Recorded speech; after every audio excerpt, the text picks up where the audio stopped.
we all went out, and I rarely saw him on our Zoom calls. So I became even more concerned about him, feeling like, oh my gosh, I've lost him. And, I didn't have that opportunity to help show him all that he could be doing. And my very last assignment of the year was, and I wish my teacher knew. And I just want to share with you what he said, because it struck me. He said, "I'm not mean. I wish my teacher knew I'm not mean. I just have my own attitude. I wish my teacher knew I do miss her. I wish my teacher knew I can be very quiet. I wish my teacher knew I am working on my attention span. I wish my teacher knew I'm working on my respect. I wish my teacher knew that when my work is not done during quarantine, I'm not at home. I wish my teacher knew I've helped 3 kids with suicidal thoughts. I wish my teacher knew I'm getting way more sleep." And after I read that, I thought, oh my gosh, I did connect with him. I just didn't know that I connected with him. And I feel like this weight is on my shoulders to connect with every single kid and feel like I'm getting there. And yet there's so many things I don't understand about culture and background of where students who don't look like me come from. And to know that I meant something to him and that he missed me was huge for me. This was like one of very few assignments he did the whole school year. And the fact that he put that on there really struck me. So for me, as a campus culture director, activities director, as well as a history teacher, it's really important to me to know that I'm doing everything I can to get to know all of my students and to meet them where they are and just provide as many opportunities as I can. So I'm eager to learn. I've been watching movies. I just finished White Fragility. Everything I can, I'm soaking it up right now in the hope that I will be a better teacher for the student that comes along with a story like this student. So with that, I want to thank you all for being here, because this is so, like I said, important to me and important to all of us as we navigate through really uncharted times in history and education. So with that said, I'm going to introduce to you Sandy Kurland, who is the CADA Leadership Development Coordinator, as well as the California Executive Director as named by the National Association of Secondary, National NASSCED. Sandy, tell me what that is. It's good enough. They don't, it doesn't matter. Hello and welcome everyone. Thanks for joining us. I just want to give the heads up that if you've attended previous webinars, tonight's is going to look a little different. So normally we do presentations by the person and then there's Q&A at the end. But for this one, this is really not a presentation, it's a conversation. So as we know, every conversation is an opportunity to learn, but only if you are engaged.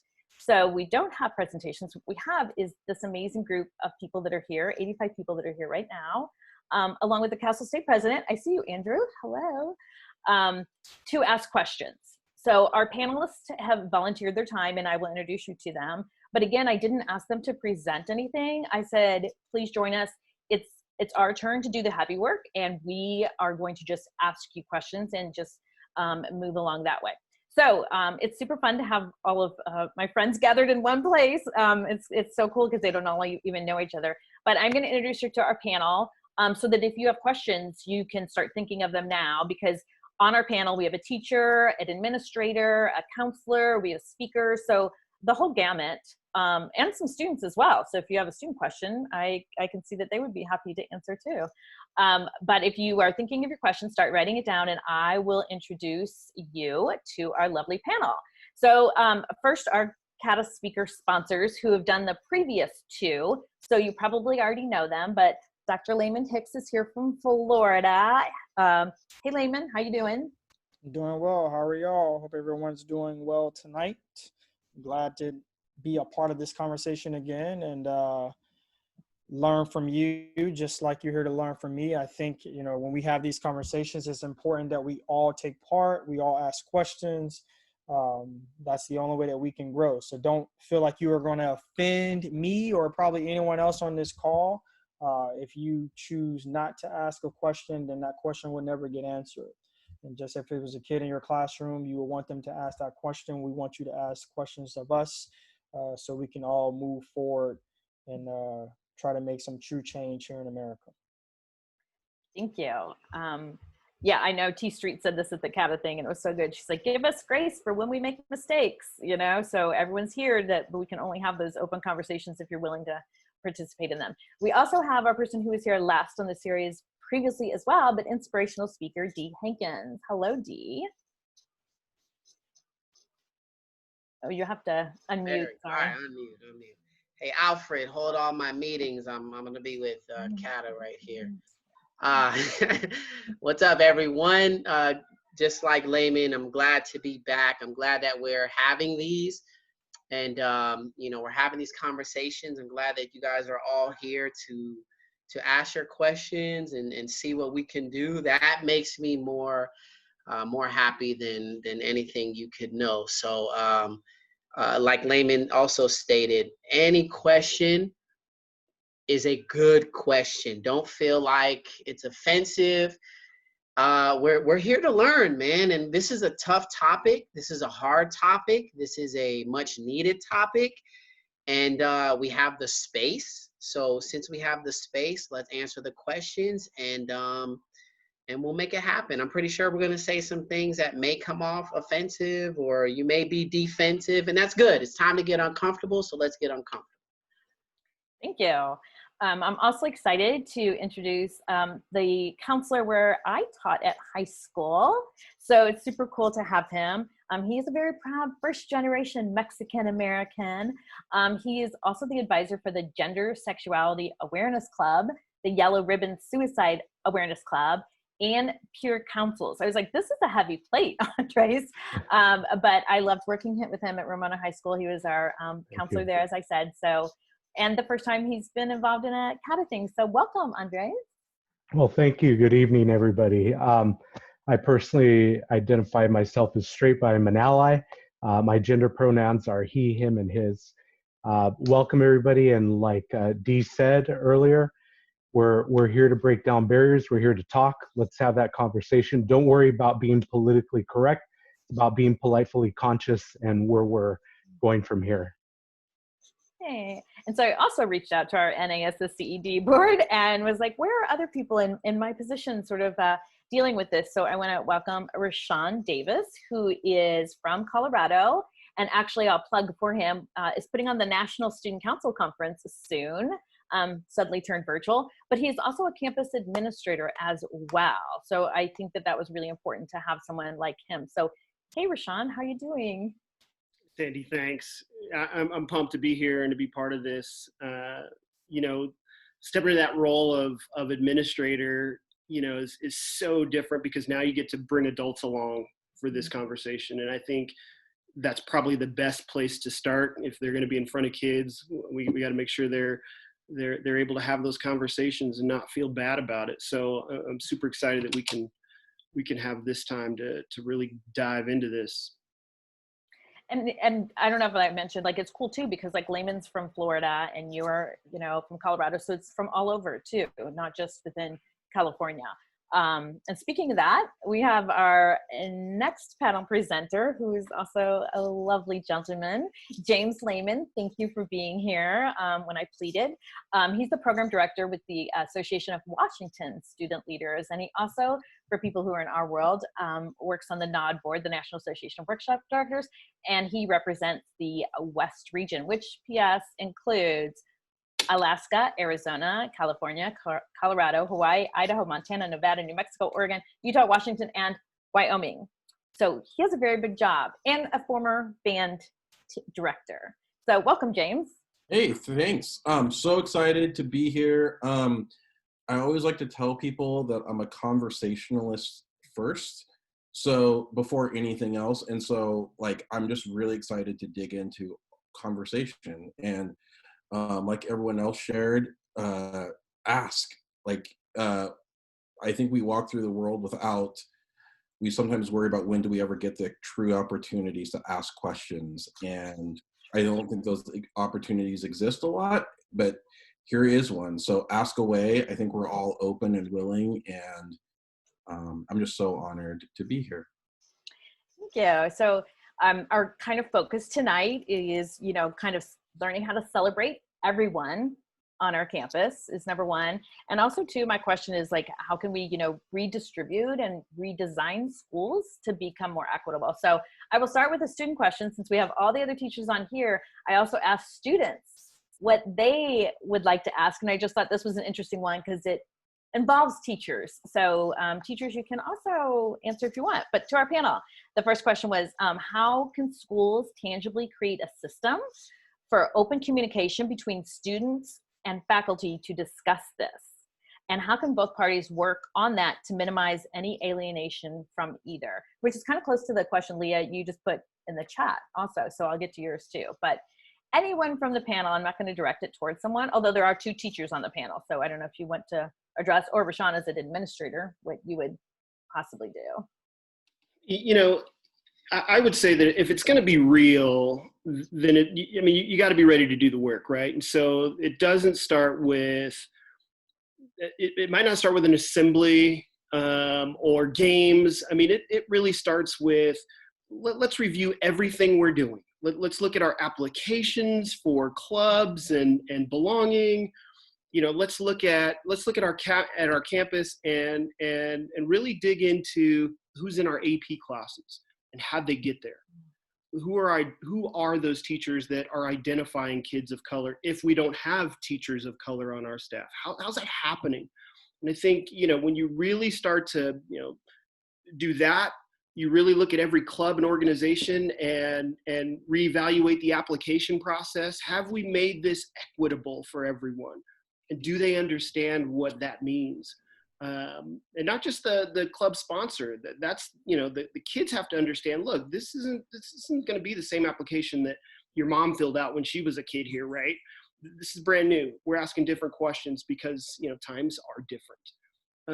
I think with our activities, you know, the toughest thing that I see, and having been in student council for so long as an advisor, is, man, we don't want to change our traditions. We you know, Friday night, of course, we're at the game and we got the royalty, and, you know, it took moving a mountain for us to include other folks in royalty, for example, right? We just won't move off tradition. And I think that's where kids are turned off with trust.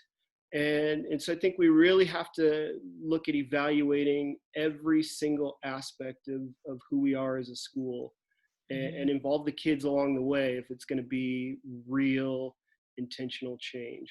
Mm-hmm. I once did hi guys, it's Dee.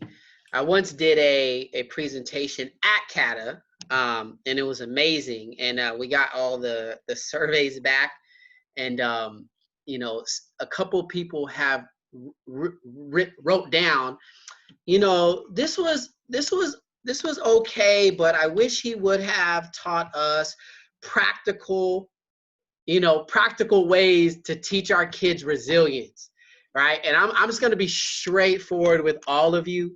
I hate that. We have to get out of that like teacher mode.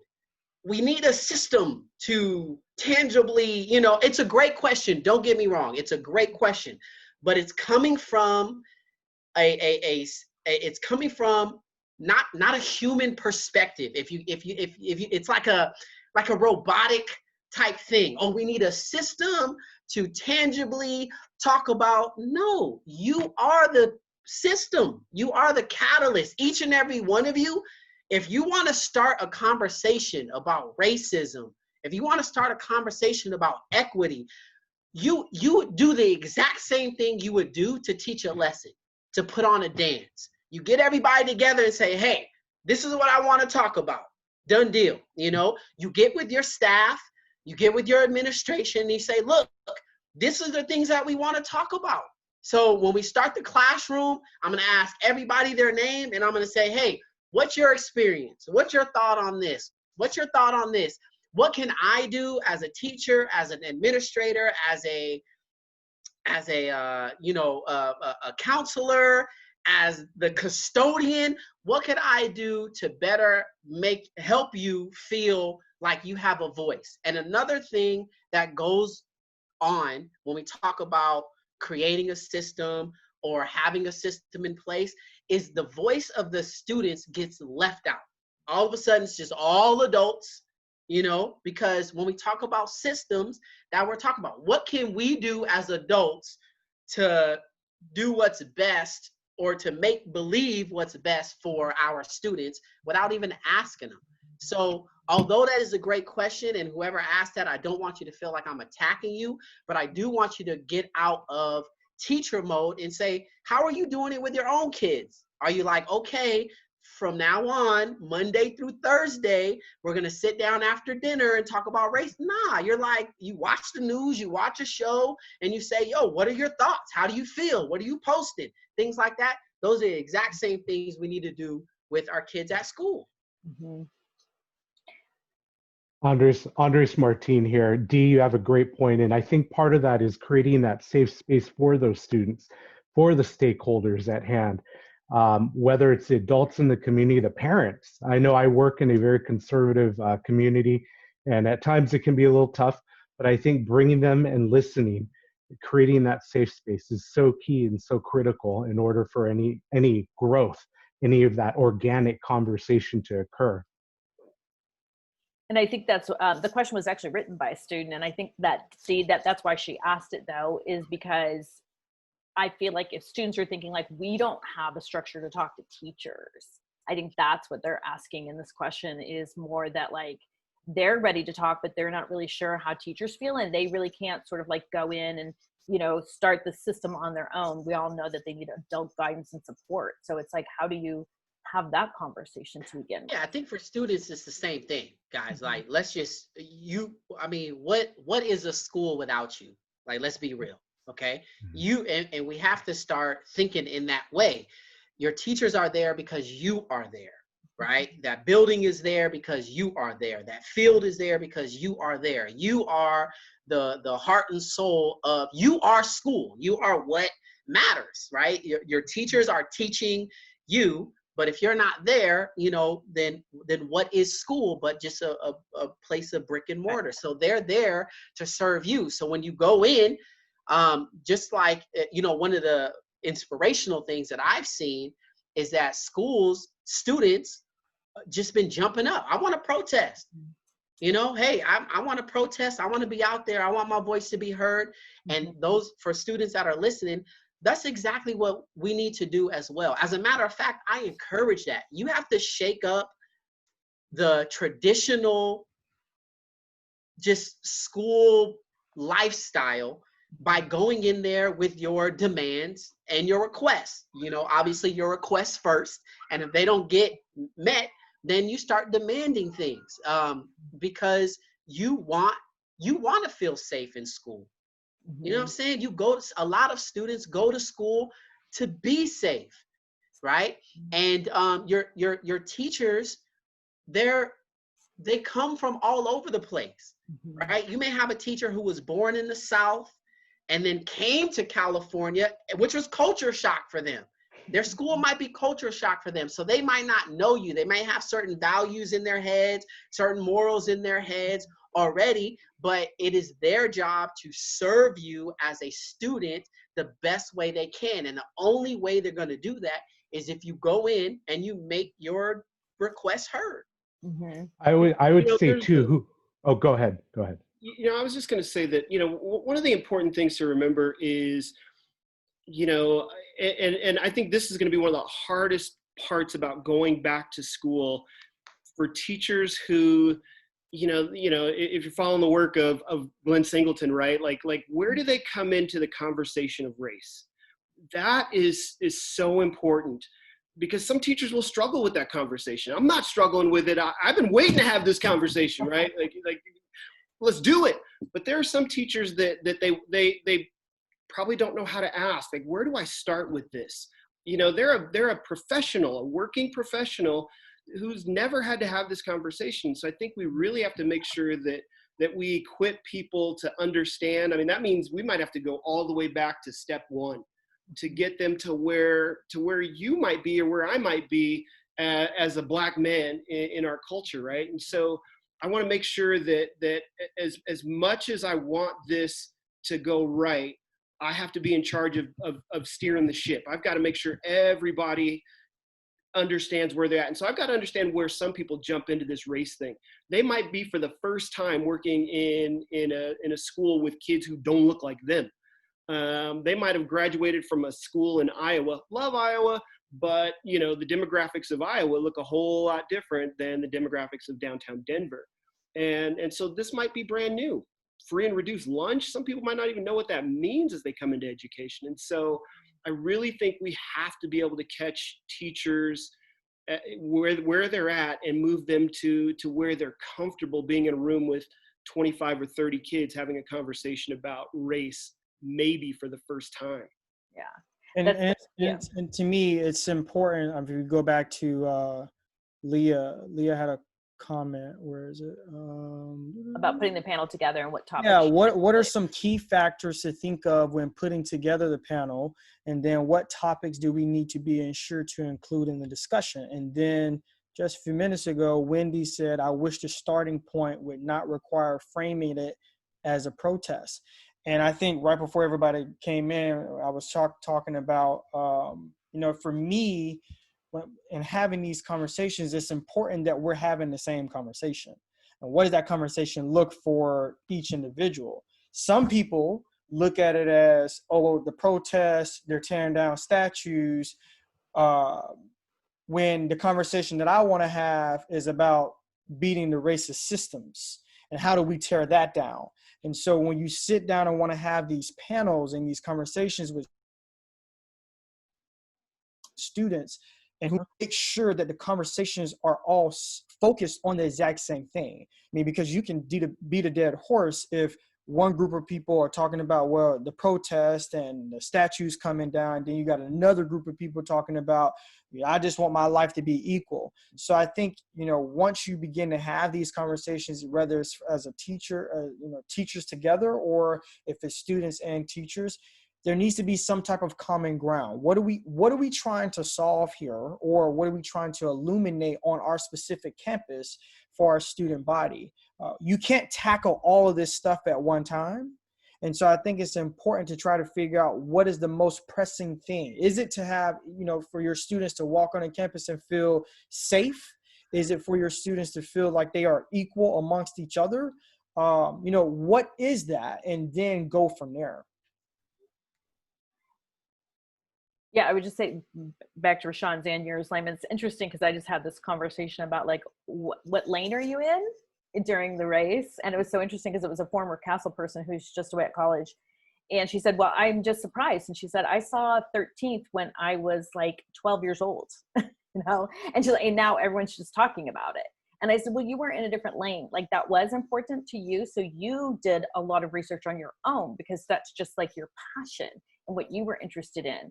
So, you know, it's kind of what Layman said, like it's the idea is like, well, we all have to be on the same page about like what we're trying to teach though, because people did start off in different, you know, areas. I tried to give her the idea of like, but you're not really into the environment. So if there's a big issue right now about the environment, you would have to quickly educate yourself to catch up. So I know Dee talked about this earlier when we were just having our pre-thing about everyone comes with a different experience. And so I think that that's like acknowledging what lane you're in when you start this so that we can all, you know, obviously finish together in the end. Okay, there's lots of questions, but they're super long also. So Allison, do you want to read Bernadette's? Like I only got part of it here. I don't know where you're at on it. I have to unmute myself first. I'm talking away and no one can hear me. Oh. So Bernadette asked. This is a middle school question, so I was like interested to hear. And the middle school in reference is predominantly Asian, Hispanic. I don't see the first part of this question though. The first part? Yeah, basically it's yeah, Bernadette, just start talking where you at. Yeah. So a parent had asked how come the middle school did not have a Black student union. And you know, for the middle school I don't teach that. I was just, you know, on the parent PTA board, and I said that's a good question. So I had introduced the parent to the principal, and the principal explained, well, all clubs have to be sponsored by a teacher. Now granted, on campus there's probably about 4 to 5 African-American teachers, but when they were approached, you know, like most teachers, they have a lot on their plate already, so they didn't want to take on, you know, another club. So, so hence no, Black Student Union. So the main question was, if there's another teacher who's, willing to sponsor the club, but, they are not African American, is that still okay? See, That's a great question. That's where we need to really, again, if we're talking about change, this is where it is. Does it take a teacher to sponsor a club at your school? Can't the lead security, for example, can't, your kitchen staff member, the lead custodian? Why, if we're in a place where kids have a want and we say that we're trying to fill those wants and needs, we're not. We immediately get them to that first gate. And if they can't get sponsored for something that they want, then what does that do to their attitude about going to class or attending some other event, or being quiet at, some presentation? I mean, all of a sudden they're gone, and we're talking middle school. I think we need to really look at who can be part of sponsoring clubs in our building. Some schools, it's a parent, right? Let's take that a step further and think about a student. Think about a Black student, right? That goes on that campus and says, I want to start a BSU because there's a Christian club, there's a Key club, there's a Pokemon collecting card club. I want to start a BSU. And all the teachers go,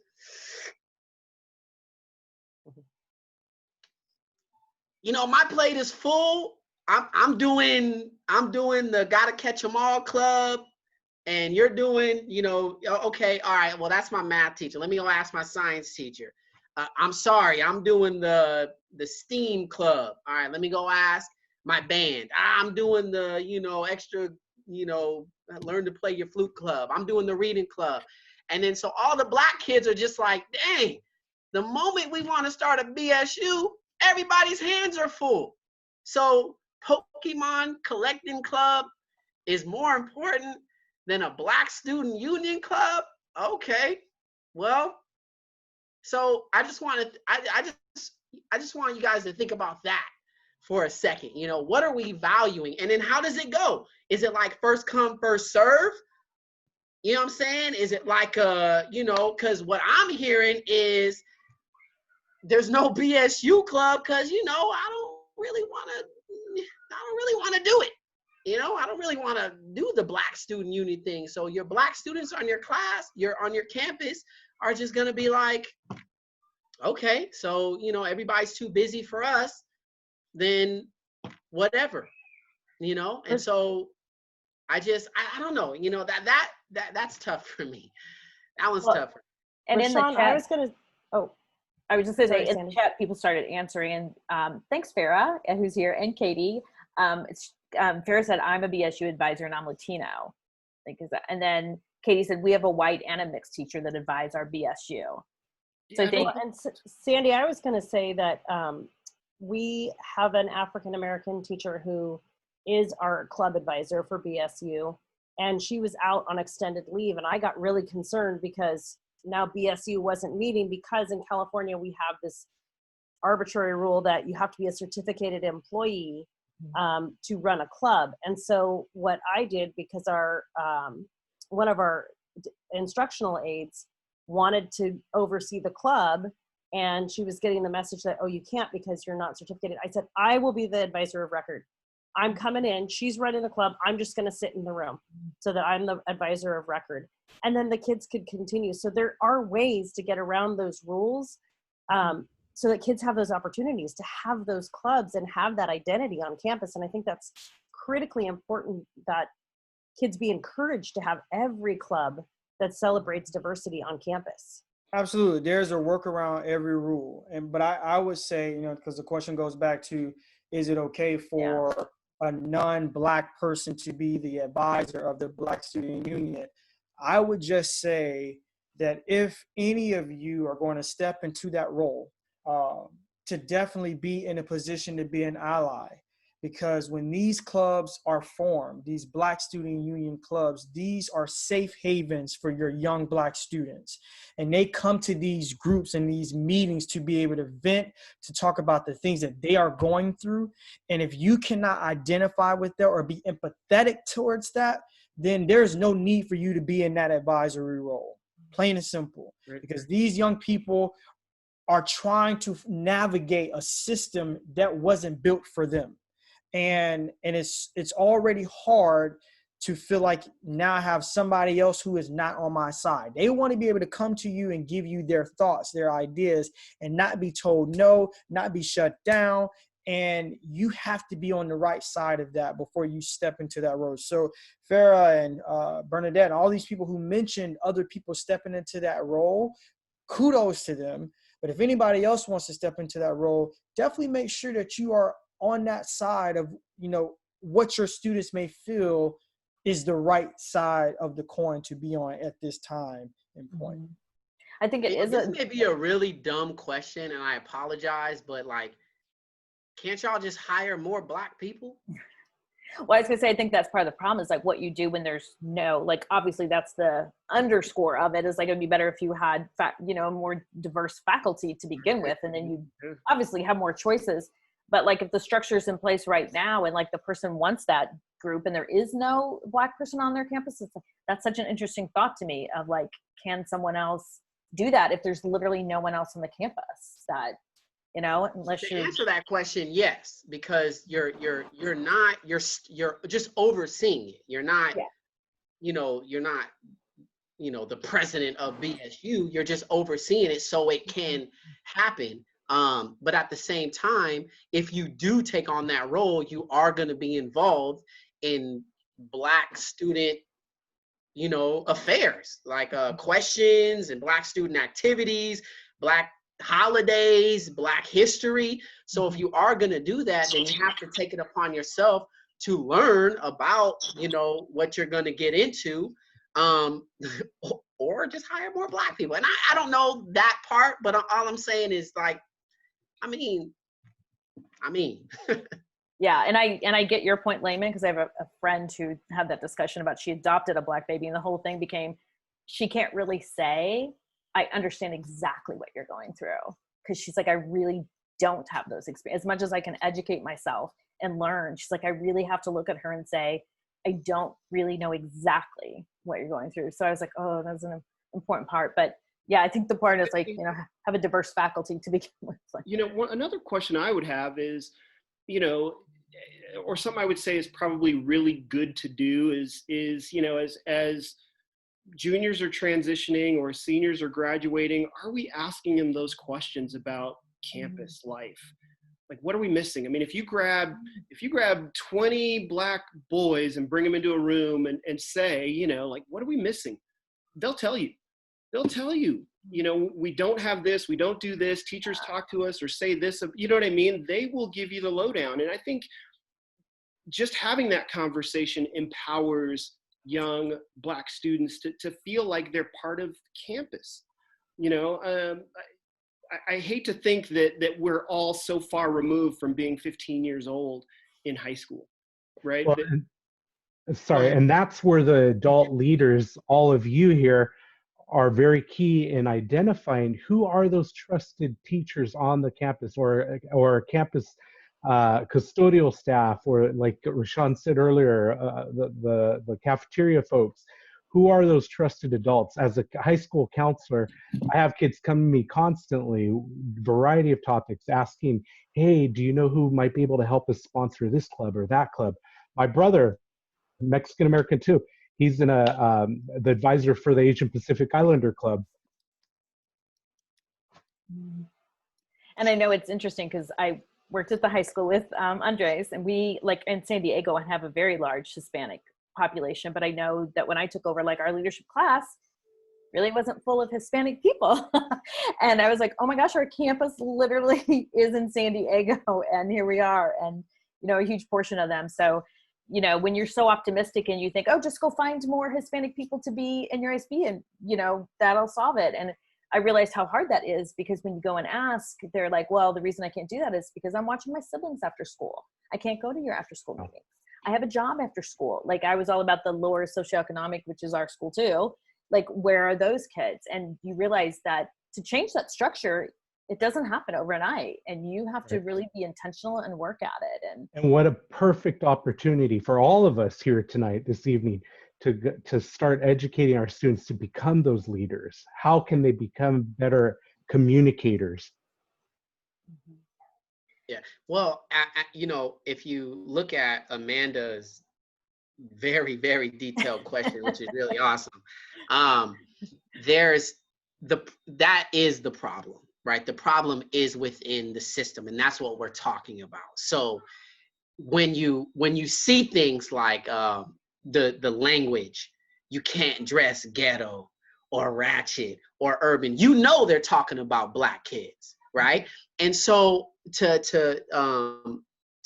kind of piggyback on what Rashaan was saying, I may be assuming, so forgive me if I'm assuming, but I'm pretty sure most of you know what the problem is, right? I'm pretty sure most of you can look on your campus and know what the problem is, why there's so much issues, you know, why we keep sugarcoating. Because like I said the first time, when we talk about equity, it's a sugar-coated, cake-frosted word for racism. That's what we're talking about. You know, when we talk about those kids, it's a sugar-coated, frosted, you know, sugar-dusted code word for Black kids, for those kids, for people of color. So if we know what the problem is, you know, and you had that huge list, Amanda, that huge list, and Mallory was going on it, is that's where we start. We start with changing the lingo. Yo, stop calling them urban. Stop calling them ghetto. Stop calling them ratchet. Like, you guys can also, the same thing you would do for those of you who are on the union, the same thing you would do for a pay raise is the exact same things you guys need to be doing for your Black students. If you don't like what's happening with your money and you don't like what's happening with your Black students, band together, get together, go to admin and say, yo, this lingo, like literally right here, this lingo in this policy is not good. You know what I'm saying? And if you guys know that urban and ratchet and ghetto means Black, what do you think we do when we walk into the office and see that big policy sign hanging that says, yo, you can't wear your pants sagging, your hair can't be da-da-da, so on and on. We know what you're talking about. So we already don't feel safe. And then to sit there and be like, well, it's in the policy, so I mean, that's just complicit, right? Like, let's all just get together and say, we need to start changing stuff. Ask the tough questions. Go to admin, because and even though like admin is higher up, there are people above them, and there are people above them, and people above them. So those things get trickled down.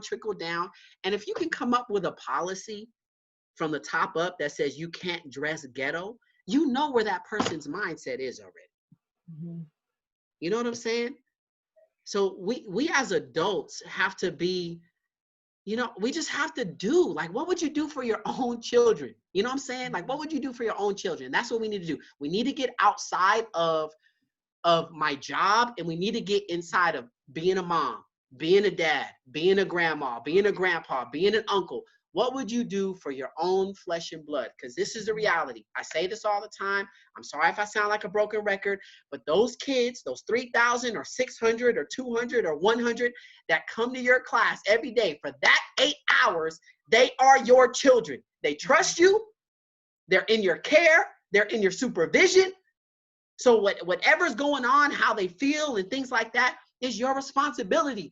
We as adults, as teachers, as administrators are in a service position. We serve, we give, we teach, we find out what's wrong, and then we bring what needs to be corrected to our— A lot of times you start. You know, go ahead, man. Elizabeth Cantwell made a good point, which is something that I wanted to address earlier. She said, if a Black teacher doesn't want to be the advisor of a BSU, maybe the campus is just too difficult of an environment for them to take on that responsibility. Maybe they're exhausted, code switching, dealing with the white dominant structure on a day-to-day basis. And I think that is so important, going back to what we were talking about earlier, whether, you know, a different person of color could become the advisor of a BSU. There are people of color on your campuses who are exhausted.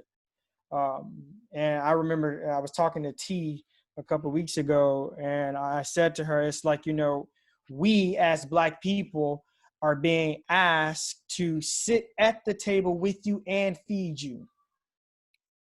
Right? We're being asked to do all this work, and, you know, what about this and what about that? And at the end of the day, we all have a role to play. And so, yes, there may be people on your campus who are Black or teachers. And when these young Black kings and queens come up to ask them to be their advisor, they're just tired. They're tired. They're overwhelmed by the system. And so rather than looking at them as, well, if they don't want to do it, maybe I shouldn't do it, be that ally. And go be a co-advisor. I think someone just wrote me and said that they're a co-advisor of the BSU group. But be willing to, you know, stand up and say, you know what, I'll go half and half with you, because I believe in the change that can come by having this on our campus. It's just so important. You know, I just want to put things in perspective. Today, 4 years ago, Philando Castile was murdered by the Minneapolis Police Department. Yesterday, 4 years ago, Alton Sterling was murdered in Louisiana.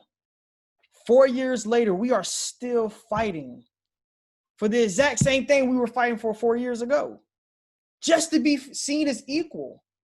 And so when you have these young people of color on your campus and you wonder how they are feeling, it is important of you as a teacher, as an advisor, as an administrator, as an adult, to ask the question, how are you feeling? Because no one is asking that.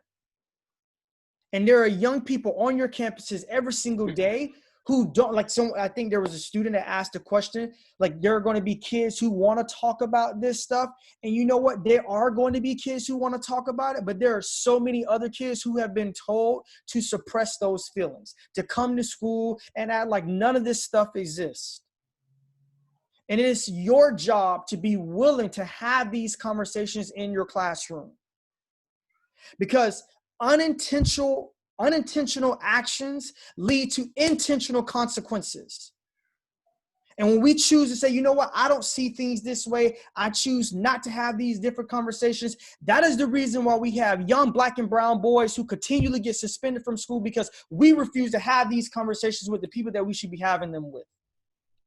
Because you don't want to, people, not you specifically, but because people don't want to rock the boat. Well, damn it, right now is the time to rock the boat. This is the time. It's the time to sink the boat. Like, not just rock it. We got to sink the boat. There should be no more boat, right? It is like Layman said, we have to be uncomfortable. And it's always going to start, you know, I always talk about, like, my approach, I call it mirror-based philosophy, right? It's always going to be looking in the mirror first. If there are some people here, like right now in this chat, who have officers as husbands, officers as cousins, as nephews. There are people who have, believe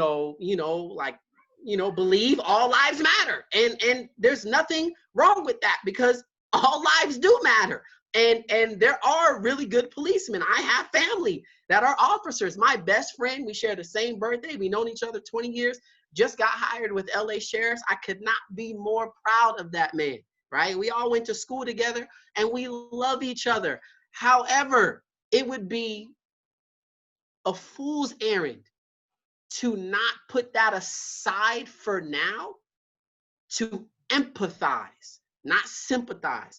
The problem we have is empathy. okay? Not sympathy. Sympathy is feeling for somebody because you have a shared experience.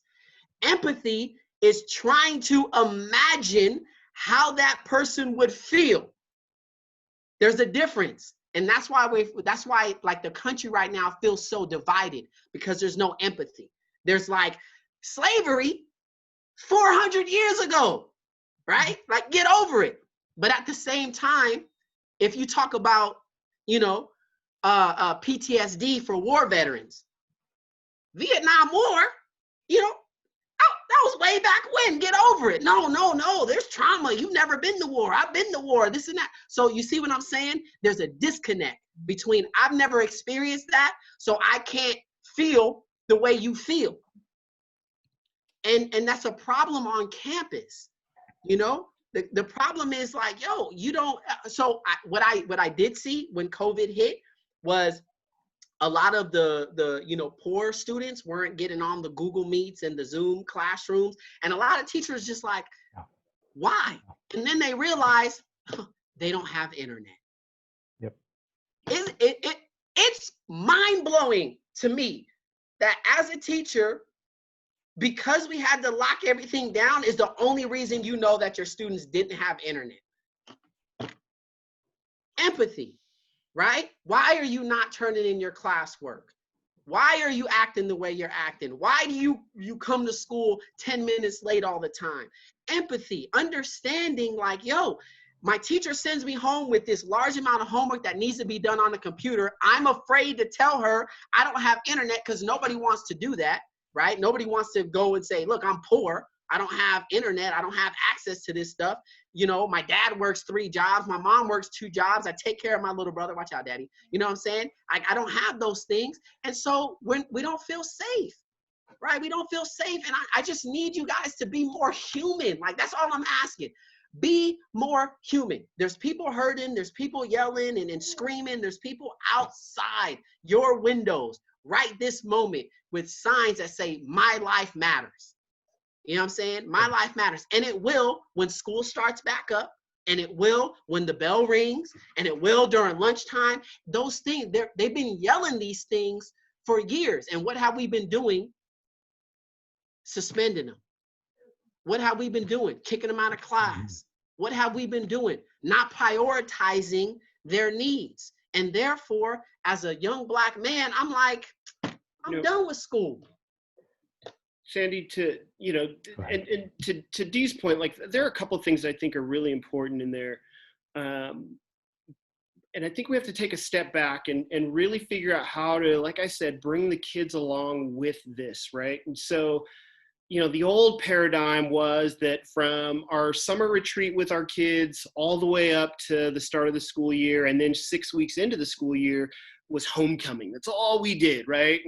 And so we've got to stop doing that, because that puts the importance in the kids' minds on homecoming. Like, homecoming is the most important thing because that's what we spent the last 3 or 4 months on. And then afterwards, what do? And so how do you shift that to now be talking about things that are super important to kids? So, for example, the demographics of your school. If your student council members don't know what the demographics of your school are at the start of the school year, they don't know what the heck they're planning for, right? They're planning activities for when your school looked like Rydell High, right? And I think we really need to make sure that they're on board with, look, here's who's here this year, because that's what's important this year. All the trophies in the cases, all the pictures around the building, those are cool, but that's history. And these kids are here right now, right? And so how are we making sure that they understand that, look, if we're going to do programming like we want to do programming, we got to do it for the people who are here right now. That might mean that our demographic shifted a little bit. That might mean that we can't charge $50 for homecoming tickets like we did 3 years ago. Are we meeting the needs of the kids in the moment? And are our student leaders part of that discussion? They have to be. And so I would encourage you to really think about what that looks like, as you plan over the summer. If you just start out with what's our theme going to be instead of who's going to be on our campus, right? Then you're probably missing what you're going to do all year. So I think, you know, that part to me is really important. And the other thing I think we have to do is we really have to start shifting what we celebrate. You know, I would say that we've told our Black and brown kids what kind of athletes they can be, and we've really sold that message well, right? And so all the kids want to come in and they want to do football year round, or they want to run track year round, instead of kind of diversifying a little bit, right? And I think we have to sell them on being part of student council or being in band. Those things are all part of this high school experience. It's not all go to the NFL tomorrow kind of thing.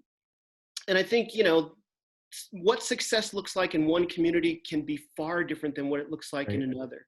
And so when we have our alums, man, I tell you what, you know, Faith Vigil, who's on this chat, you know, talked about, you know, being able to celebrate small things. Like, man, home ownership, are you kidding me? You find some Black folks with a house, right? I mean, you celebrate the heck out of that. That's worthy of all of your social media feeds and bringing that person in to have lunch with your kids kind of thing, right? You know, college recognition, large or small, getting in is one thing, staying in and getting graduation is definitely another. And so are we celebrating those things that kids can tangibly realize instead of, oh, so-and-so is on Broadway?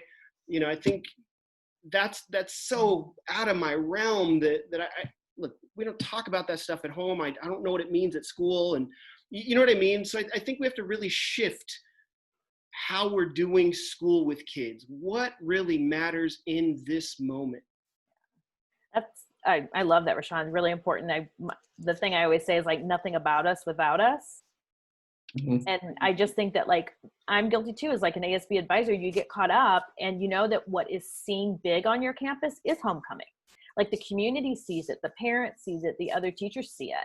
And so there's this emphasis on it to make it this fabulous event where, as you just pointed out, there's like so many other important things. I think changing that narrative is really challenging. And I think, like you said, to start it off, I feel like a lot of people, start planning and get really into their planning before they forget the nothing without us. And I know as a perfectionist, I'll do that. I'll start planning and then I'm like, oh my goodness, let me involve other people in the messiness of it. Where I think a lot of people don't want to be involved in the messiness of seeing the process change, because that's really hard and it's not perfect and it's not a perfect structure and you don't know the outcome. And so I'm always like, you know, I feel like for most teachers and ASB advisors, if they weren't so pressured to make everything seem so lovely on their campus and every activity they do so perfect, that I feel like that's the grace we need is from our administrators to say, like, focus on what's important and we will support you, where I don't always think kind of that's the case, where they want to see these lovely community things. And I love your idea of like the whole idea of like, let's start planning, you know, like who is on the campus? What can we do to represent them? And that kind of thing. But the thing is, it's not important to them. And that's the problem. And so it's the job of you all as advisors to get them to see, and hopefully because of where we are in the country today, that they'll begin to open their eyes to like this is important, that we need to have these type of conversations on our campus. Like this, the reason why we exist is for this moment. So hopefully, you know, because I mean, even in talking to student leaders, when you travel across the country, you know, a lot of times you get this, well, how do we get more people to attend our events? And the simple answer is, I mean, one, did you go talk to your constituents? Or did you sit up in that meeting room and plan these events by yourself? Are you doing things that your campus wants to see done? And a lot of times our student leaders do not do that. They plan events like they have the best ideas, but they're planning events for themselves, not for who the campus is made up of, not for who it represents. It goes back to what Rashaan was saying. So that is why it is so important to start with why. Why are we having this? Why are we doing this? Who are we serving, and how can we best meet their needs? And it's so important to have that conversation. I think James has something to say. He kind of big and cut off. I know, James. What's up, man? Sorry. It's just I'm in just 100% agreement. And there's one thing, like I've heard this like said a few times about creating a safe space for students. That our goal is to create a safe space. I have become somewhat of a critic of the term safe space, because I think so often people say we're creating a safe space. Well, is it safe for you or is it safe for them? So I challenge people to think about a brave space, because oftentimes being in spaces is the bravest thing that specifically students of color have to do. I think it was Kate who asked a question about teaching at an all-white school. I can tell you, I went to all white schools. I taught at all white schools. Like, I was the token Black guy in almost any educational environment that I've been in. And, you know, it oftentimes I did not feel safe. And I think even Giovanni asked a question way at the beginning about there's fear from students about talking about these things and living these things. And I think it's really easy to be like, well, we have a safe environment. We have a safe environment. Well, talking about those things is not about being safe. It's about being brave. And oftentimes, I think for adults, don't enter into the room of a brave space. I think the space that we've created tonight of a grace space where I want to learn. I don't know everything. I had a conversation with somebody in Washington State, white male teacher. He's like, we want to start a BSU. We have no African-American, Black people, no people of color in our school. I'm like, then you do it. But you walk in and say, I want to learn. Teach me. I want to support you. I don't know everything. Give them the opportunity to educate and to share. And I think when we do that, it eliminates this, I'm going to tell you what's safe, because you don't know what's safe. So I just, like, I've heard the safe thing a lot. And the question about white schools, I think, is your school as really as white as you think it is? Are there students who are biracial who don't appear as dark as they actually are, but they live through a world of being viewed as white? I think we often typecast, well, it's just a really white school. To Rashaan's point, dig into the demographics and look around, and are you having conversations? And why are we not owning whiteness and being white as a race? Like, part of the thing I did at the beginning when I was still teaching was, I'm James, I identify as this, and here are my pronouns. And I invited all of my students to partake in that. So I got to hear them tell me, this is who I am, versus me just saying, well, I have teaching in an all-white school. It's like, wait, little James, you're biracial? Yeah, my dad's Black, but so I think it's really easy to, it can be really easy to opt out of the diversity in your school of, well, it's just an all-white school. So I think dig, and it's there. Diversity is there. I think we just don't see it all the time. And that's the hard part. Because when the hallways fill, the bell rings, passing period, right? And the halls fill and you can see color, you know where you're at, right? Yeah. But when the bell rings and the halls fill and you can't see color, you're right, it's there. And I think those students of color are going to be worse off, right? Because no one sees them. You would just imagine it's a white school. Yeah. I went back to my high school days and I pulled up the demographics from when I went to high school. And I was with my sister, and I'm like, there was like 8 of us Black kids at this school of like 2000. And we pulled up the demographics and there was 24. And we're like, where? Did you go to Walnut? It was like, we didn't even in our world, because everyone walks through their own like Google Maps through their school in like their own like little ways, and they see what they see every single day. So you don't see the full spectrum of your school. And so dig into the data and go treasure hunting in your school, because you don't see what you're not looking for. Even with that, like, so when I did I did this presentation at a predominantly white school, and but there was a lot of people of color, a lot of foster youth, which was kind of like the catalyst of bringing me in. So I did my presentation on resilience, and some of you guys have heard my presentation, some of you guys haven't. I talk about resilience, but I talk about going through foster care, not having a dad, like moving from place to place, just this really tough life. And I'm expecting, all the brothers, all the sisters to come up. No, all the white kids came up. I don't have a dad. I went through foster care. My dad's on drugs. So there's this belief that it's only, right, Black kids, single parent homes, like their dad's not there. You'd be surprised. I've been all over the country, and there have been more white people come up to me and tell me my dad's not there. My family just got divorced. My dad's on drugs. My mom's on drugs. My mom's an addict. She's in rehab. My dad doesn't want me. Like, I haven't seen my dad. My dad works, you know, and he just cares about his job and this and that. And so, like, we have to really start breaking it down. Like James said, we really got to start digging and understanding that we're not very different. I use this story all the time. There's a high school, Inglewood High School, let's say that. And above them, right, it's like, you know, whatever, Beverly Hills High School, whatever. They literally think these guys, they smoke weed, you know, they do crack, their dads aren't there, so on and so forth. And then you go up here and it's just like their dads, they think crack and cocaine are different. You know, they think that this person's dad who left them with single mom is different than both parents working 6 jobs and me getting raised by my nanny. They think that's different. You know what I'm saying? And so if we start to be honest and say, look, at the end of the day, we're kind of all going through the same things. Divorce. Some of you right now are in the middle of a divorce, middle of a whatever, and your kids are affected by that.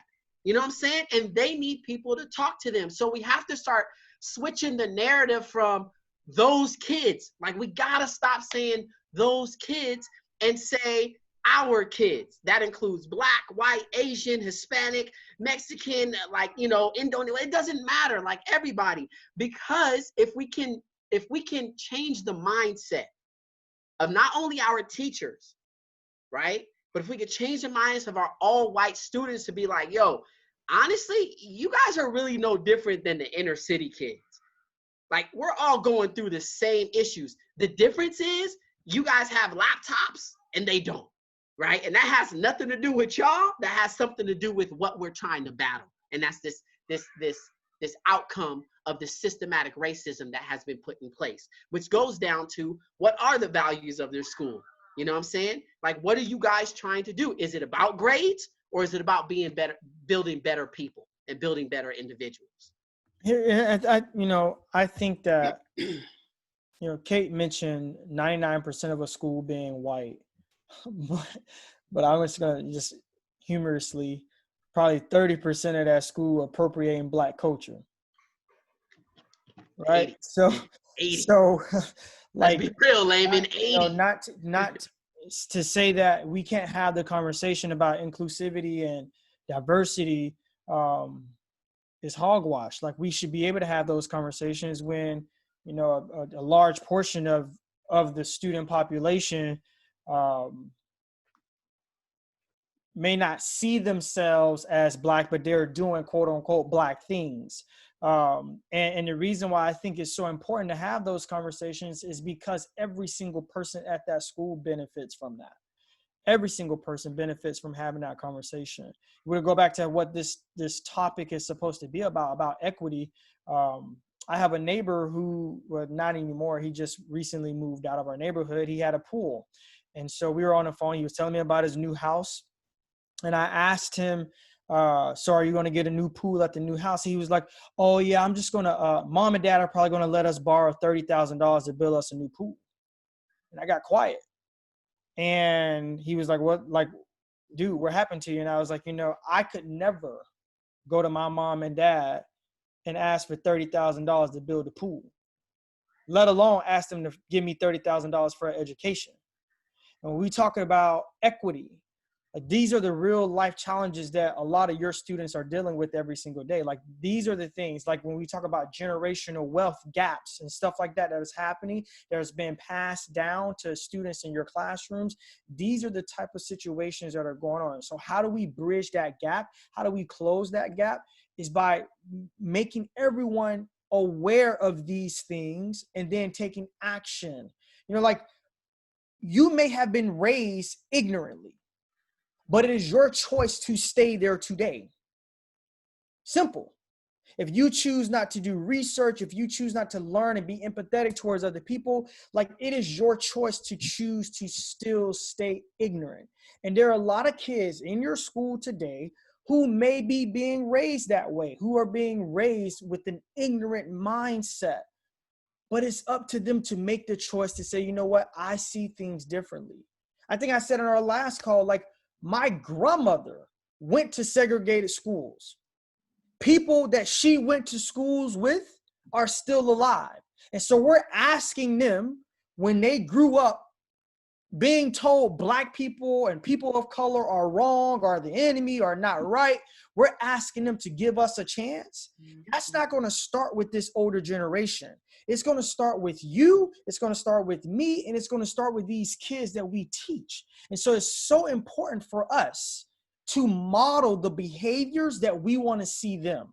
So I tell people, these young student leaders all the time, welcome to the fishbowl. How you act, how you dress, how you carry yourself, there are always people watching you every single day.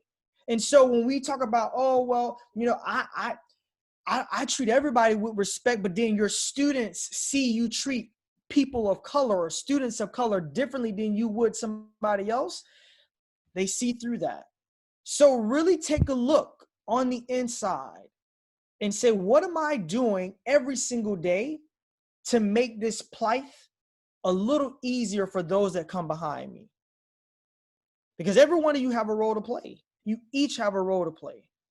And you might not see it in your lifetime. You might not see it in your lifetime. And that's, like, for me, being out there on the streets, you know, talking about this stuff, I might not get to see it in my lifetime. You guys might not get to see it at your school. You know what I'm saying? But that doesn't mean that our job, I firmly believe this, our job right now, if you're on this call, other than the students, is to clear the runway. Our job is to clear the runway so our kids and their kids can take off. But right now, you know, this is the dirty work. This is the hard work. This is the in your face. This is the I might get fired. You know what I'm saying? Because I stood up for my Black students and my district didn't like that. And I keep pushing that. And I know that's scary, guys, but that's going to be the difference between change and not change. It's what you're willing to risk for those, not even for those students, what you're willing to risk for the right thing. Because right now, the right thing is the wrong thing. And until that switches, you're gonna get some pushback, not only from your staff and your close friends. Some of you guys have seen it now. And if you haven't, just post something, just post Black Lives Matter on your Facebook page and see what happens, right? So you're gonna get this pushback. You're gonna get these feelings of being attacked. And since when we're talking about empathy, think about how that feels every day for your students of color, that I can't even stand up for myself because somebody's gonna tell me all lives matter. We know that they do matter, because somebody's gonna tell me, well, he shouldn't have he shouldn't have, you know, resisted arrest, or he shouldn't have done that. Like, those things are hurtful. And then not only do we have to watch that on the news, like Layman was saying, we have to come back to class and be like, I'm good. Okay, let me study this math. And that's not, you know, like, that's not okay. You know what I'm saying? We talk about mental health really big these last 2 years, right? And we talk about, and this is what I've been noticing. And I you know, again, I don't want to ruffle anybody's feathers, but at the same time, that's why you're here, right? We started talking about mental health when the population of white people started increasing for suicide. Not the LGBTQ community, not the Black community, but when white people, when that stat went up, all of a sudden, oh, mental health, take care of your mental health. We start talking about bullying when more white kids started shooting up schools. Oh, bullying, like that's a hot topic, bullying. It's just like, we have to stop being reactive. Why are we reactive? Why all of a sudden in 2020, all of a sudden, we're talking about equity again in this capacity? all of a sudden. And it's just like, and this is because in America, we get very comfortable, right? So on March 13th and March 28th and April 1st, every store you went to, you had people masked up, sanitizing baskets. Just, I got you, wait in line, I'll clean this for you, I'll clean this for you. I went to Walmart today, just grab a basket and go. The same, just like it was in January. Why? Because we're reactive. You know what I'm saying? We get on this hot plate and we start doing the work until we understand, like, man, this is tiring. And I just want you guys to understand, if you're on this call and you're really ready to learn and you're really ready to educate yourself, you're going against years and years, however old you are, all those years, you're going against those. So all your thoughts and what you thought was right and what you learned in middle school through high school and college, all that is going to be deleted. That's not right. That's not right. That's old. That's old. That's half truth. Half truth. So are you willing to do that? Are you willing to really be like, yo, I'm going to put myself on the forefront, forget about what my parents taught me, forget about what school taught me, forget about what the country I love taught me, you know what I'm saying, and really go in? If you're willing to do that, you're going to make a change and you'll find a way. But if you're not, you'll get back to the same old that you've been doing for the last 20 years. Hey, Can Sandy, I throw another?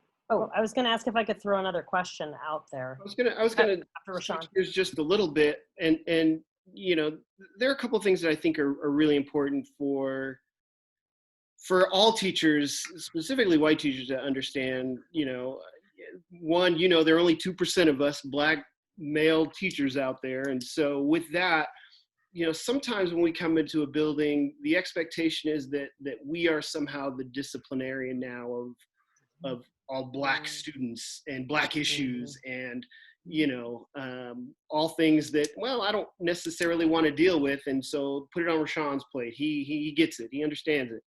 And that, I think, is part of the start.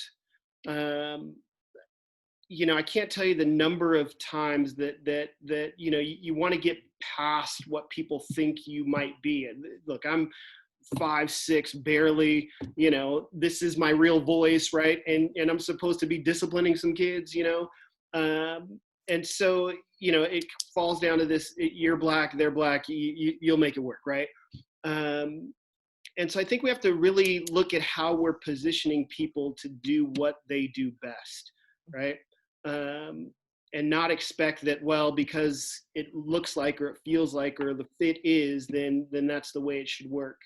There are some great people in our schools that we're just not, I don't know why we're not allowing them to take on a little bit more of this fight that we say we're all in together. And so I would say that, you know, as a person who's really about structure and kind of fixing the problem, you know, to go with Heath, we got to get upstream. We got to figure out, like, where did this change for us? Where did this maybe go wrong? One of the things that I really think about is, you know, people being able to now come back and teach differently. Well, they don't know what they don't know, right? And we can't give you a summer course on Black history. We can't give you a 2-week something or a staff development hour on, you know, racial injustice. But somehow we do have to start thinking about what our kids need right now. And so like someone said, I think Sandy might have mentioned it early, like, yeah, we did all the reading, right? I think we did all the alcohol first, and then we did all the reading, and then we did, you know, we had a list of things to do over all of this, right? And if we did the work and reached out to those folks that we would hope have helped us help ourselves to be better for kids, then I think we're off to a great start. But this is where we really have to sit down and bend the principal's ear. This is where you really have to get to that, you know, assistant principal or your, you know, staff development coordinator, or whoever does that work, and say, look, this isn't about content anymore, at least not right now, right? This is definitely about meeting the social emotional needs of kids in a classroom every single day. And that might be the first 5 minutes, that might be the first half hour of class. But there's no way that a kid, I would tell you in the first 2 weeks, if a teacher says, open your book, that teacher doesn't get it. they're missing the whole point, right? Because we have to be there to talk about this moment. And this moment isn't a one class period conversation. It's maybe not 1 week at the rate we're going back, right? And I think there was someone on the chat that said, how do we get this going now? And I would tell you, yeah, call your principal. And if they don't have a plan, call another principal and ask them what their plan is and get it to your principal, right? But somehow we really have to start networking in education to really figure out how to build this. Going back is going to be really, really hard. And for that teacher that just says, you know what, today is about math, day one, your year is going to be very hard. Yeah. Rashaan, I think, sorry, you touched on an important point, and that's about democratizing education. Going out there, networking, getting information out there from other folks who are doing it right. How do we get it? Real quick, sorry, Sandy, before I know we're probably wrapping up in a bit, but I think Dee's points are head on the nail, in that we're in the process of dehumanizing, whether it's the Latino experience, Asian Pacific Islander experience, through the current political climate, with the coronavirus, BLM. I think that a lot of the students we work with come in with baggage. And Dee, you hit it again on the nail, and that was, students are not coming to school ready to learn because of all that baggage that's going on. And this is where all of us here as educators and the adult leaders and the students that are present, it's so critical and key that we lead with love and open our hearts to those students to see what they're about. Who are they? And get to see for who they are. There's a line in the movie Avatar, I see you for who you are. And somebody kind of touched on this, I can't recall who, about like what you can see when you just look at a student, and we really don't know, is what I've learned. And I feel like everybody on here will get the like ASB one, where everyone's like, oh, you guys only get the good kids, like they're in ASB. And then we all know they're in your class talking afterwards, and their life isn't perfect, and they have a lot of struggles that you would not know about, because on the outside they look fine. So it's like for me, it's like sometimes some things you can't see when you think they are fine, and you start talking and they're not fine at all. And the other one is like the lower socioeconomic group, because I know that too can't always be seen. And I feel like a lot of times they're just kind of like at the school that Andres and I talked about, we're only a one high school district. So we get very wealthy and very poor. We get the people who have, people doing their lawn, and we get the people whose kids that are doing lawn come to our school. It's our community. And it's really hard to kind of know where everybody lands at the end of the day. And so I just know that, like, for me, that was sort of my thing too, is making sure that you always are watching out for them and understanding where they're coming from. Or I think Rashaan pointed out, like, who are you doing the, Spirit Day for, when all of a sudden you're like, oh, it's, something like Disney Day. And you're like, wow, that's great for those 10 kids at our school that have really, like, first of all, have a Disney pass. Like, when I moved to California, people are like, oh, you have a Disney pass. I'm on, did you miss that point that I was a teacher? So it's like, no, I don't have a Disney pass. But anyway, to say that, like, for those who are planning activities, I guess my last thing in the equity point is making sure that you're making activities that people can come to also. Like, don't make it something that literally 80% of your school cannot even attend, which are the homecoming prices, let's be honest, for all those things. It's the Spirit Days when, like, you make it something really extreme. At the very least, have something in the ASB room. Say, but if you don't have something, come on by our room. Like, to be inclusive is really, really hard, because it's inclusive of all different cultures and all different socioeconomic. So just on the ending of equity is like making sure that, like, you're really kind of watching out for all those people. But Allison, I think you had a question. Yeah, this question keeps coming up, and I had a really interesting conversation recently with a children's book author on this topic. And so I just want to throw this out there to the panel. What advice would you give to activities directors regarding Black History Month activities and celebrations on campus? Stop doing it.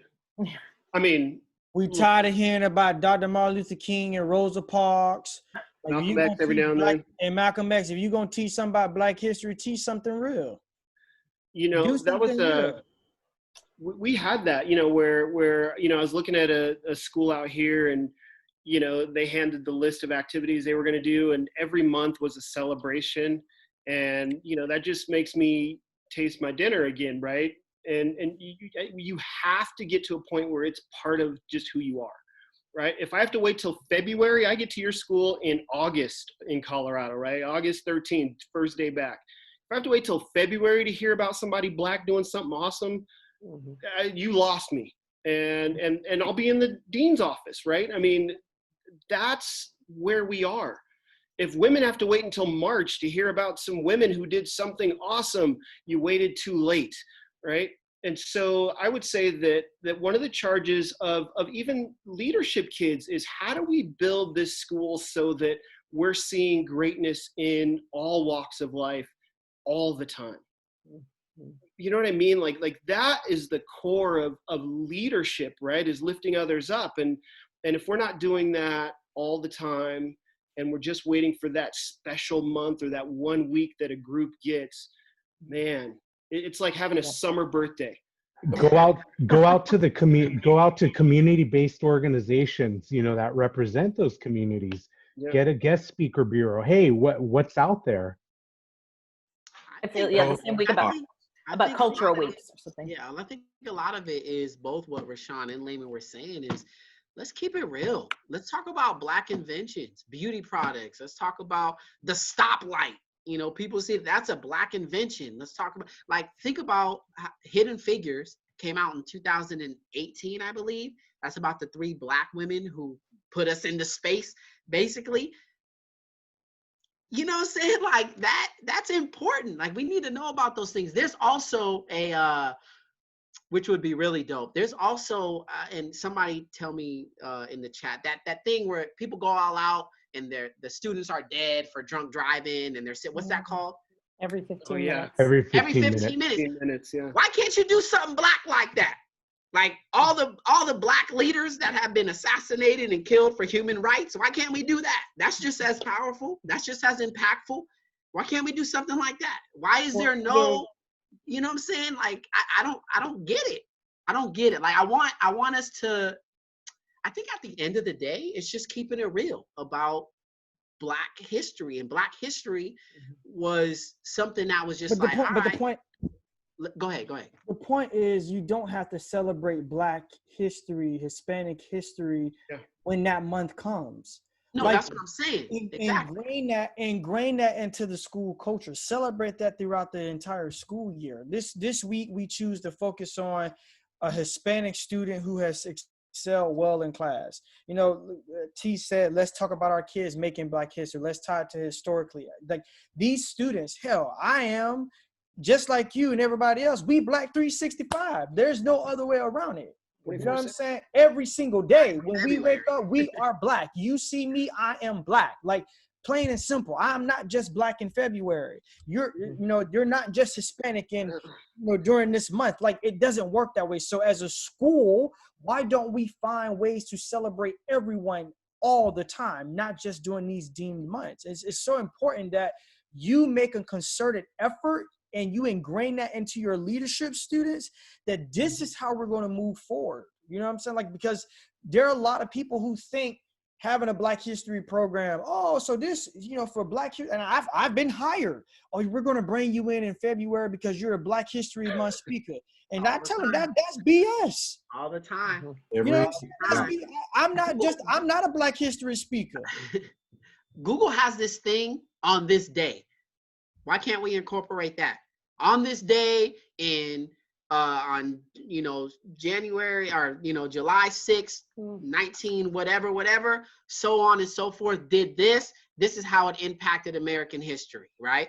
But don't do y'all's American history, like do everybody. We can include everybody. Hispanic, we can include Pacific Islander, we can include Black folks, we can include everyone that has been a part of history in this nation.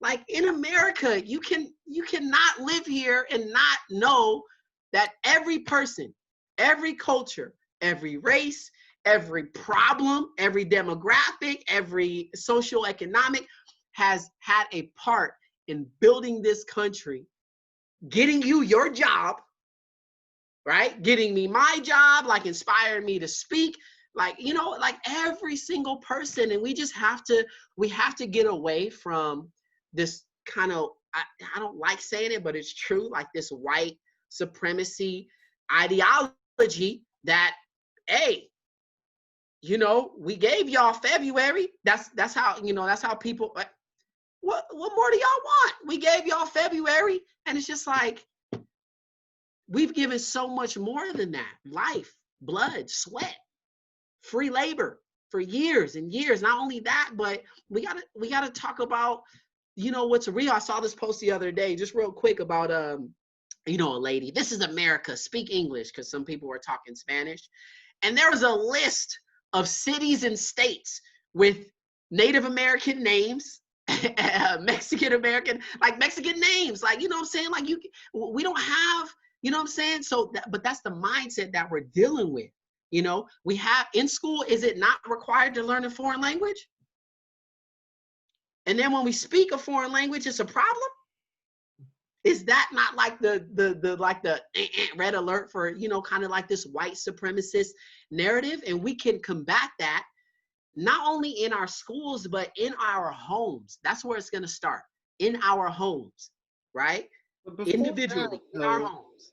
You know, one of the things that's important is, and again, we can only, local, personal, immediate, right? We can only fix what we can fix. I wish I could fix some homes, right? One of the things that's important is, this isn't about student council at this point, right? This is one of those things where you're, you know, when you have those staff meetings, you're asking teachers to really evaluate what they teach. And if they can really take a look, and I mean, honestly, take a look at who they're teaching about, you know, I mean, Julie, I see you on this call, so I'm about to call you out, but, you know, when you're able to take the white characters out of the story and insert black, and Julie did a great job of taking Michael Phelps out and throwing FloJo in, for those that remember that name, right? And man, there's a story there, right? And so, you know, if and I'm a social studies teacher by license, right? And we're so Eurocentric, and we've just forgotten the rest of the world. But man, if we can really bring the rest of the world into world history, then I think we're in a better place. But Julie, as a science teacher, has said, look, it's important for us to be thinking about all the people who lend themselves to accomplishment. And so I appreciate her as a white teacher really going in and saying, you know, this is important for me to mention names that kids will know, because they represent their race. Like, that's just cool. And we need to get our teachers to think about doing that. And let me just, like, you know, Rashaan and I have a great relationship. It was like earlier this year, I think it was. Yeah, it was earlier this year. I happened to be in Colorado, and I had some time. I was just going to be laying up in the hotel, and I texted him. I was like, yo, bro, let me come up to your school, meet some of your students. And, you know, I come up there, I talk to his ASB students. We did like a question and answer session. And then I was like, yo, let me go talk to some other students. And so he took me to one of his coworkers' classrooms, Faith, and she let me come in. I mean, it was 45 minutes of me talking to students, allowing them to ask questions. And what that taught me was this, is that as teachers, sometimes you have to let go of what you are supposed to teach to have these true life conversations that need to be had in your classroom. So introducing your students to things that are not a part of your everyday curriculum, being willing to have those type of conversations that are not necessarily being had. So I think earlier someone mentioned about how do we teach teachers how to have those conversations. That is important. And I think that's something that I don't have the answer to that. I don't have the answer to how to make a teacher be courageous in having these different conversations. But as you all go back to school in the next few weeks or months, that is something that you all should be pondering as well. How can we encourage our teachers to be willing to step outside of the curriculum? Because right now, math, science, humanities, geography, that don't mean nothing. The first 2 weeks of school, hell, the first month, it really means nothing right now. You know what I'm saying? Like there's a lot that our world has gone through and is going to go through for the next 4 or 5 months. And we got to be willing to pause and have the conversations that need to be had if we want to continue to instill growth into our young people. Yeah, and I love the idea of training the teachers too. I think that like the kids are really ready and they really need some guidance as to like, hey, shout out to Mallory, Amanda, all the former Castle people on here who were putting in chat also. But I was speaking with Jamal, who was a former Castle president that I had, and he currently works for Microsoft. And I was like, oh gosh, how you doing, Jamal? Like, what's new? And he said, I'm just so exhausted. And I was like, and he's Black. And I said, what are you exhausted from? And he said, like in school, it was always like, oh, Jamal can do this because he was kind of the only Black person too. So everything was kind of put on him. And then he went to college at Duke and became like the president of the, Black African group, and everything was put on him. And he said, and now I'm at Microsoft and I just discovered that only 2% of people that work for Microsoft are Black.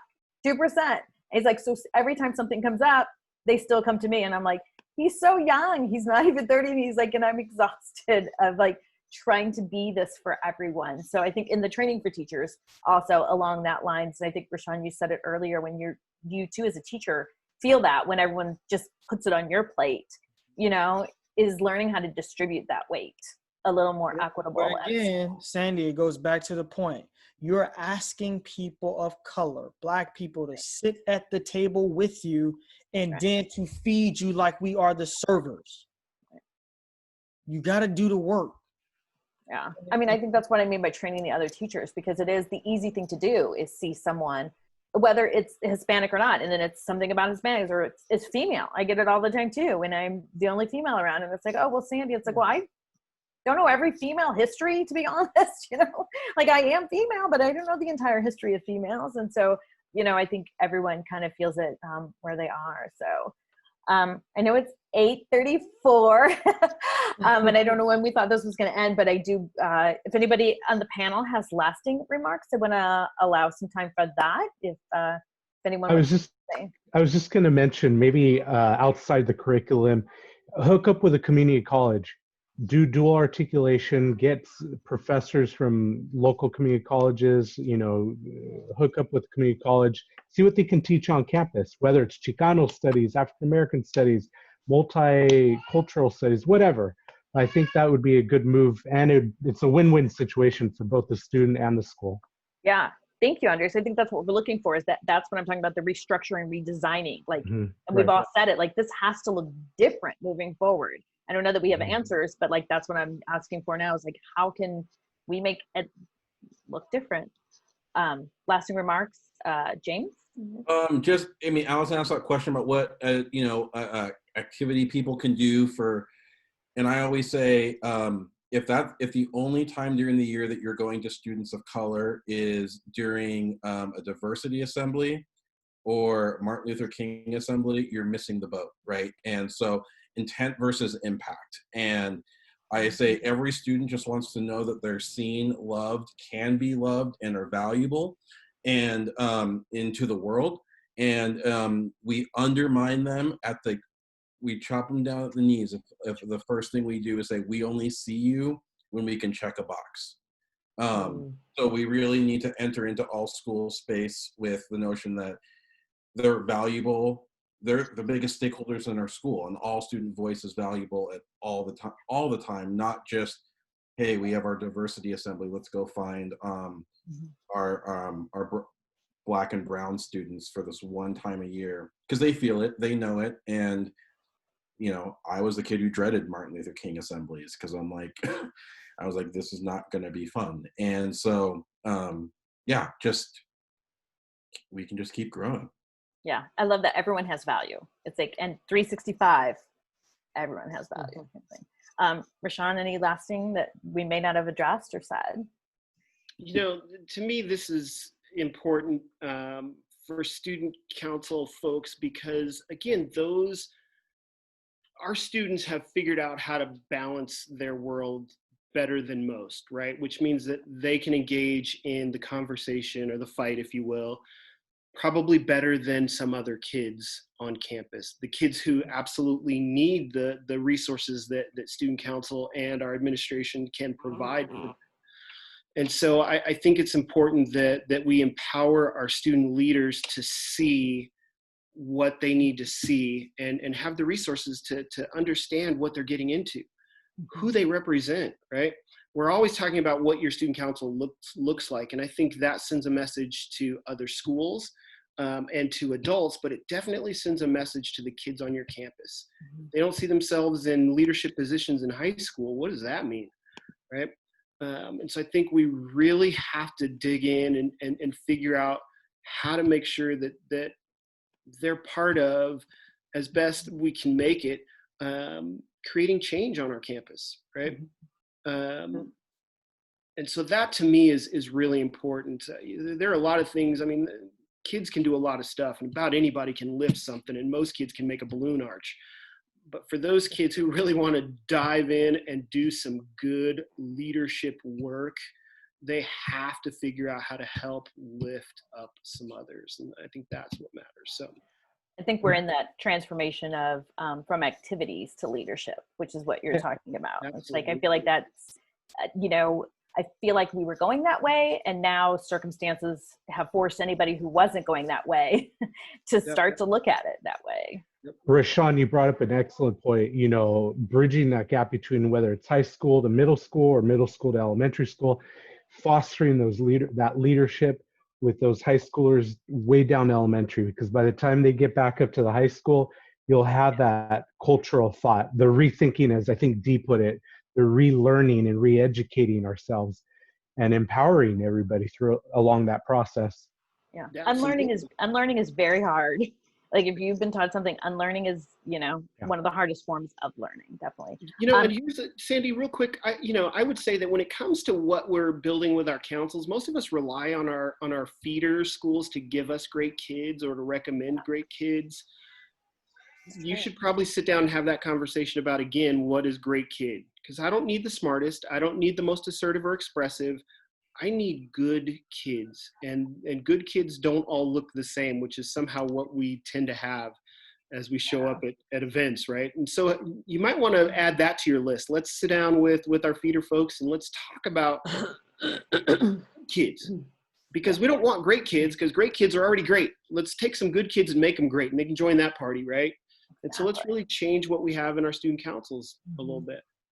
Again, I think that's such a different narrative that everyone's going to really have to be intentional about, because it is more work, where, like someone said it earlier, it's kind of easy to grab the other kids. This is very intentional from the beginning to go. If you're starting down at the middle school, like, hey, let's go. That's like the very beginning, of trying to build the foundation, even at the middle school. So I feel like it's highly important. And I just hope everyone, as Dee kind of mentioned before, it's like, I feel like sometimes we just get busy again and your life comes back again. And then you're like, oh, you fall into that, not because you want to, but because, other things became a priority in your own personal life. And then all of a sudden, that happened. And I feel like unless we're super intentional and keep going, that's kind of it. Are you showing, or Dee or Layman, lasting thoughts before we head off? Like I said so many times, guys, I know it's exciting to see all of you here, ready and willing to learn. And I think it's awesome. And we have to, at the end of the day, I personally just want to be a good human being. I want my talents, I want my gifts, I want my skills to be utilized in a way where I can help somebody else use their gifts, their talents, and their skills. So for you guys, I leave you with understanding, or trying to understand, how I can take that concept and do it for other people. Because you have poor kids, kids that live in poverty at your school. But how dope would it be for your students and your student leaders to come together and maybe raise enough money to get these kids laptops every month? Like how dope would it be to, say, look, all the students below, that get free and reduced lunch, you get to go to homecoming for free. You get to go to prom for free, or get out in community. I said this the last time, and I'm gonna leave you guys with this again. The best way to learn Spanish is to go to Spain, right? It's full inclusion. The best way to fight racism and fight your ideology is to hang out with people of color. Is include them in whatever you do. Listen to their voices. Listen to what they have to say. Take your students that think a certain way. Take them to for a field trip. Take them to a black college. Historically black college. They can go to UCLA whenever they want. Take them somewhere to where they're getting together and sharing ideals and breaking bread with individuals in which we are having these problems with. Because at the end of the day, what I'm saying, if we really look at it, the only difference between you and I is that I have more melanin in my skin. And, I'm sorry God didn't give y'all it either, but, for us, it's a good thing, right? But that's the only difference that we have. So I love you guys, man. And I hope that all of us here have expressed that in our own personal ways. And I hope you don't leave here feeling like, feeling lost, right? You're not lost. You're just we're building another ark, and it's going to take time because a flood is coming. You know what I'm saying? It's going to take time. And as long as we work together, we're going to make it happen. Well, Layman, I didn't mean to give you the last word, but apparently you get the last word. Thankfully, I stayed on 11:43 my time. I wasn't going to mention that, Layman. You were hanging in there. Wasn't going to bring it out, but thanks for telling everyone. Yeah. I would just say this: please don't let this be just another conversation that you attended. Something to chalk up to say, you know what, I went to that. If you're going to commit to this work, commit to it wholeheartedly, because there are a lot of young people who are not only expecting that of you, but are hoping for that from you. And I will be the first to admit to you that pulling down statues, singing the national black anthem when probably half of the population didn't even know there was a national black anthem at the football games, all this stuff that looks shiny and glittery to a certain segment of population of people means nothing to a majority of Black people today. All we want to do is and feel is equal. And every single day there are kids who walk into your classrooms who you may have preconceived notions about because of what some other teacher told you about that child.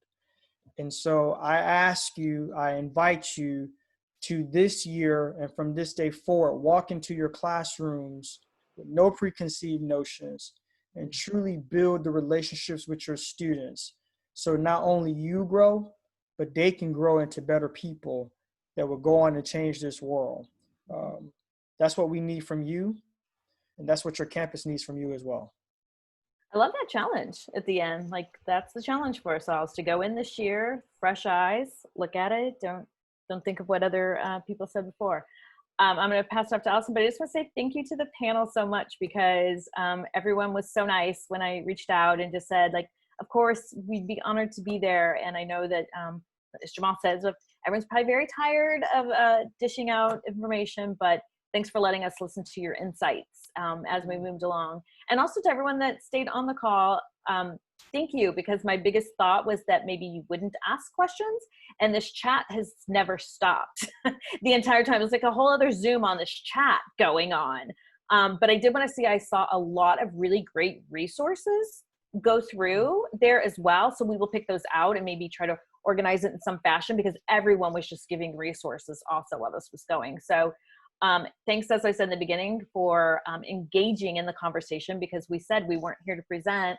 The group was just here to listen and answer your questions. So it was up to you to make this as good as it was. So thank you, because you all exceeded expectations, and that everyone said that. Special shout out to the students that are on there, and I see CASA alumni and CASA people, so super cool to see all of them caring so much still also, especially if you're alumni and you're still showing up. So Allison, I think you have just ending information about maybe the next Zoom. Yeah. Or... Well, I wanted to point out that this topic was selected by CADA members. And our sponsors had asked us, well, you need to find out what's important to CADA members. And so many people said that this was their number one, that we decided to make this the first in a series. For the next 5 weeks, we'll have a Zoom every Monday night. We included all of the presenters' information here. So if you want to get in contact with any of them to ask further questions or get some other insight from them, that is available. And this slideshow will be, and this playback, if you have a colleague that you want to see this, will be in the cada1.org/corona page, either later on this evening or early tomorrow morning. It'll be on there. Thanks to our wizard, Ron, who knows how to do that. And so that information will be there for you to access. And then the other thing that I wanted to do, which I don't know how to do, there we go, is next Monday night's topic is building school culture and community while distance or hybrid learning. For a lot of us, we still don't know what we're doing in the fall, which for me in the fall is July 30th is our orientation date. And we don't have direction yet on what school is going to look like. So we're all kind of baffled of how do we create this culture and how do we build community if we're going to be virtual, hybrid, you know, we don't know what it looks like. So we have a couple of panelists who come in and share their expertise with us, and then members sharing their ideas in the chat. I think it's really valuable. I've seen some great conversation. I want to thank the people who joined in. I know the amazing T Street was on here sharing, Kate Garnes was on here sharing, Richard Parkhouse, a lot of CADA members sharing their expertise and their resources, and that's really what this organization is all about. So thanks everyone. Layman, we're gonna let you get to bed now. I'm calling you now, Layman, so you're staying up. Yeah. So thank you to everybody for being part of this, and we hope you'll join us next Monday night. So thanks everybody. Take care and have a great evening and make a difference this year. Thank you. Thanks, ladies. Appreciate it. Bye.